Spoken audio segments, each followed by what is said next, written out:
Okay, class. So our next series is on fatty acids and triacylglycerol metabolism. This is the first part of this three-part series. And so we'll go ahead and dive right on in. And so for this particular part of the series, we're mainly talking about fatty acids and how it's being transported into our body to eventually become energy source for our body or become storage for future use for energy. And so what happens first is the fatty acid, the fats are ingested into our diets and goes into the small intestine. Okay, from there, in order for it to be absorbed in the small intestine, we actually need to do some conversion because it's in its natural state, its insoluble microscopic fat particle will not absorb within the small intestine, and it needs to be dispersed into a microscopic micelle in order for this process to happen. And so what helps this to happen is using bowel salts, which will emulsify the dietary fats to make it more accessible to start to begin this process of having the fatty acid, the dietary fats to be absorbed into the small intestine. So where is this bowel salts coming from is actually stored in the gallbladder, and it comes from the cholesterol that's in the liver.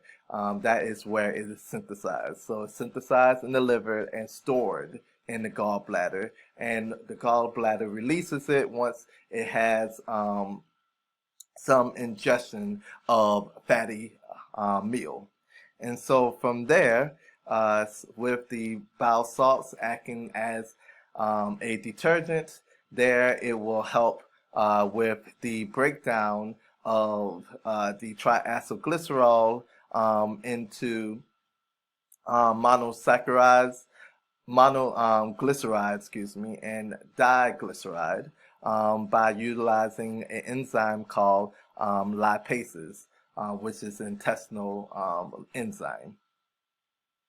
And so with this micelle formation, it increases the probability of these lipid molecules being accessible for these enzyme called lipases to start converting the triacylglycerol into the monoglyceride and the diglycerides.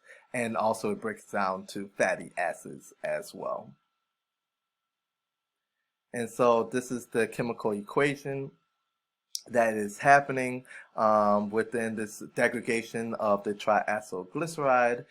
So you can see you have your central glycerol, and you have the three fatty acids attached to it to make it a glycerol, excuse me. And so with the lipase enzyme, it actually breaks the triacylglycerol and releases a free fatty acid. And then you see right here, we still have the diglyceride.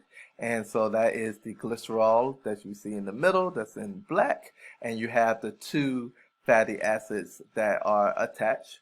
And then it can go through the cycle once again and release another fatty acid.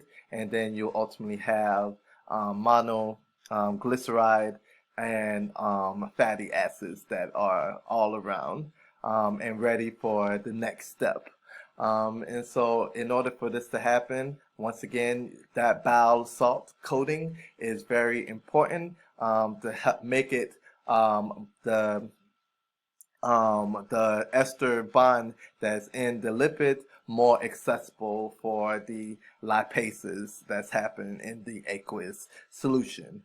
And so when this doesn't happen and we have like some sort of liver disease where the production of bowel salts is inadequate, then you'll start to have large amounts of fats that is excreted in your feces. So from there, we just did step 2. Now we're going into step 3, where the fatty acids and other broken down products are taken up by the intestinal mucosa and converted into triacylglycerols. And so from there, once it's uptake, you'll start to see this conversion into this package where the package is called chylomicron, and it's basically made up of triacylglycerol and cholesterol and apolipoproteins. That is what helps form this package that can now go into the bloodstream. And so how this is all kind of broken down, once again, you have your triacylglycerol that was mixed into a micelle using the bile salts. And now that lipases breaks it down to just free fatty acids and the monoglycerides. And then from there, it can now be transported into the intestinal cell, and then from there be rebuilt into triacylglycerol once again in the cytosol, and then from there it can be packaged up with cholesterol and the apolipoproteins to make this package called the chylomicrons, and then there it can freely be released to the lymph system, and then to the blood. And so from there, as you can see from here, it goes into the lymphatic system and the bloodstream to the tissues. And from there is a lipoprotein lipase that is activated and converts the triacylglycerol to fatty acids and monoglycerides. And then from there, when it is in, let's say, your muscles, the muscles will break down the fatty acids, and they are oxidized into energy, and you can see that it produces ATP. Or if it's in tissues, it gets rebuilt into a triacylglycerol and finally used as storage. And that concludes the process of having the dietary fats absorbed into our small intestine, and from there being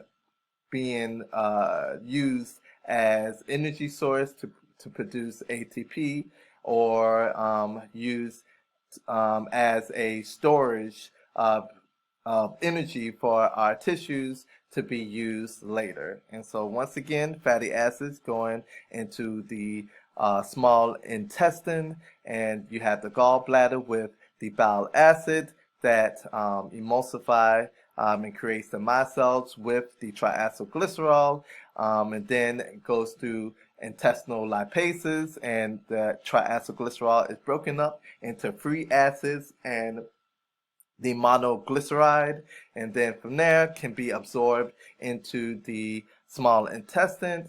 Is rebuilt back up again as a triacylglycerol, and then eventually packaged into that chylomicron, where you have the triacylglycerol, cholesterol, and the apolipoproteins, goes into the lymphatic system and bloodstream, and there you have these lipoprotein lipase that breaks it down into free fatty acids again, and also monoglyceride. And then from there, if it's in the muscle, the free fatty acids are oxidized into ATP and used as energy source, and then it'll either also, if it's in the tissue, be rebuilt back into the glycerol and used as storage for energy for another time. And that is the overview of dietary fats being absorbed in the small intestine.